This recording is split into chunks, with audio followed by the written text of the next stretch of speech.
नमस्कार, आप देख रहे हैं देश रोजाना। मैं हूं बेनजीर हाशमी। बुलेटिन में बात करेंगे हरियाणा की बड़ी और खास खबरों की। गुरुग्राम क्राइम ब्रांच पुलिस ने विदेश में छिपे एक शातिर अपराधी के 6 गुर्गों को दबोचा है। पुलिस ने इन बदमाशों के पास से भारी मात्रा में अवैध हथियार भी बरामद किए। पुलिस का दावा है कि इस बड़ी गिरफ्तारी से इलाके में किसी बड़ी वारदात की साजिश को नाकाम किया गया और पकड़े गए सभी आरोपी भिन्न प्रकार के संगीन और गंभीर अपराधों में संलिप्त हैं। गिरफ्तार किए गए आरोपियों की पहचान योगेश, शुभम, सिक्का, संदीप हुडा, बलविंदर, सोनू, सुरजी जो सभी रोहतक के निवासी हैं। इसके अलावा गौरव अरोड़ा जो पश्चिम बिहार दिल्ली का रहने वाला है। सभी की उम्र 30 से 35 साल के बीच बताई गई है। इन्हें गुरुग्राम से गिरफ्तार किया गया है और पुलिस ने बताया कि आरोपियों का लंबा आपराधिक रिकॉर्ड है, जिसमें हत्या के प्रयास, अपहरण, NDPS एक्ट के तहत कई केस हैं।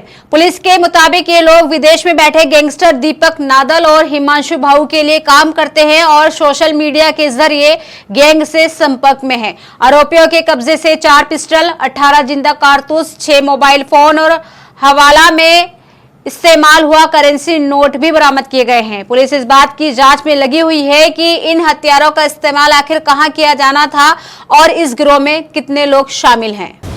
वहीं रोहतक की महर्षि दयानंद यूनिवर्सिटी में मिशन इक्वालिटी स्टूडेंट ऑर्गेनाइजेशन के सदस्यों ने 10% फीस बढ़ाने सहित अन्य मांगों को लेकर धरना दिया है। साथ ही MDU प्रशासन को चेतावनी दी है कि अगर उनकी मांगें पूरी नहीं हुई तो वह VC ऑफिस का घेराव भी करेंगे, जिसकी जिम्मेदारी स्वयं MDU यूनिवर्सिटी प्रशासन की ही होगी।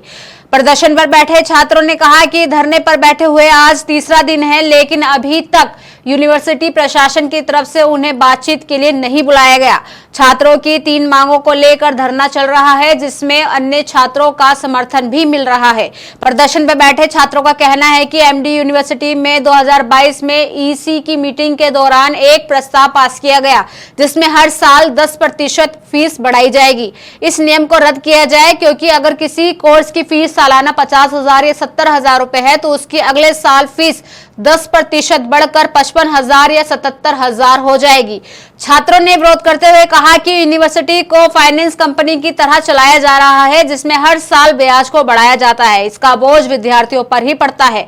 आर्थिक रूप से कमजोर स्टूडेंट कैसे अपनी शिक्षा को पूरा कर पाएंगे। BPL परिवार के छात्रों को कुरुक्षेत्र यूनिवर्सिटी की तर्ज पर हॉस्टल फीस में भी 50% की छूट देनी चाहिए।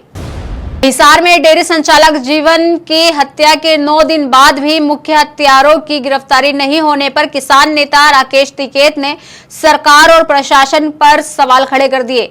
4 अगस्त को हुई हत्या के बाद से पीड़ित परिवार और समर्थक आरोपियों की गिरफ्तारी की मांग को लेकर धरने पर बैठे हुए हैं। 9 दिन बीत जाने के बावजूद शव का अंतिम संस्कार नहीं होने की बात भी सामने आई है। किसान नेता राकेश टिकैत बुधवार को हिसार के लघु सचिवालय पहुंचे और पीड़ित परिवार से मुलाकात कर अपना समर्थन दिया। उन्होंने कहा कि मामले में जल्द कार्रवाई होनी चाहिए और सभी दोषियों को गिरफ्तार किया जाना चाहिए। गिरफ्तारी न होने पर प्रशासन की कमी दिखाई देती है। जीवन हत्याकांड के दोषियों को बख्शा नहीं जाना चाहिए। आपको बताते चले कि राकेश टिकैत ने हरियाणा सरकार की कानून व्यवस्था पर भी निशाना साधा। उन्होंने कहा कि सरकार को अपराधियों के खिलाफ सख्त कार्रवाई करनी चाहिए। हम इस मामले में हरियाणा के DGP को भी पत्र लिखकर जल्द ही गिरफ्तारी की मांग करेंगे। साथ ही उन्होंने युवाओं, छात्रों, किसानों और सामाजिक संगठनों से ऐसे मामलों में एकजुट होकर आवाज उठाने का आह्वान भी किया। करनाल में बेकाबू होकर ट्रैक्टर पलटने से हादसे में नीचे दबे 3 लोगों की मौत हो गई। दरअसल कछवा से बहलोलपुर की ओर ट्रॉली सवार 5 लोगों से भरा ट्रैक्टर हादसे का शिकार हो गया।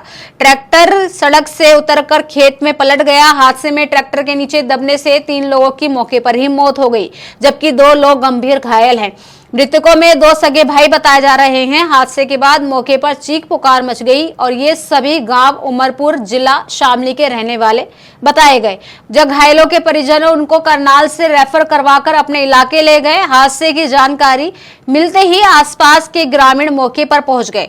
गांव के लोगों ने ट्रैक्टर के नीचे दबे लोगों को बाहर निकालने का प्रयास किया। हादसे की सूचना मिलते ही पुलिस भी मौके पर पहुंची। पुलिस ने ग्रामीणों की मदद से घायलों को बाहर निकाला। पुलिस की ओर से मृतकों को और घायलों की पहचान और हादसे से जुड़े अन्य तथ्यों की पुष्टि की जा रही है। वहीं स्थानीय लोगों के अनुसार राजवहे की पुलिया के पास सड़क पर बने गड्ढे हादसे का कारण बने हैं। ग्रामीणों का कहना है कि अगर सड़क की हालत ठीक होती तो हादसा टल सकता था। इस दर्दनाक हादसे की पुलिस जांच में जुटी हुई है।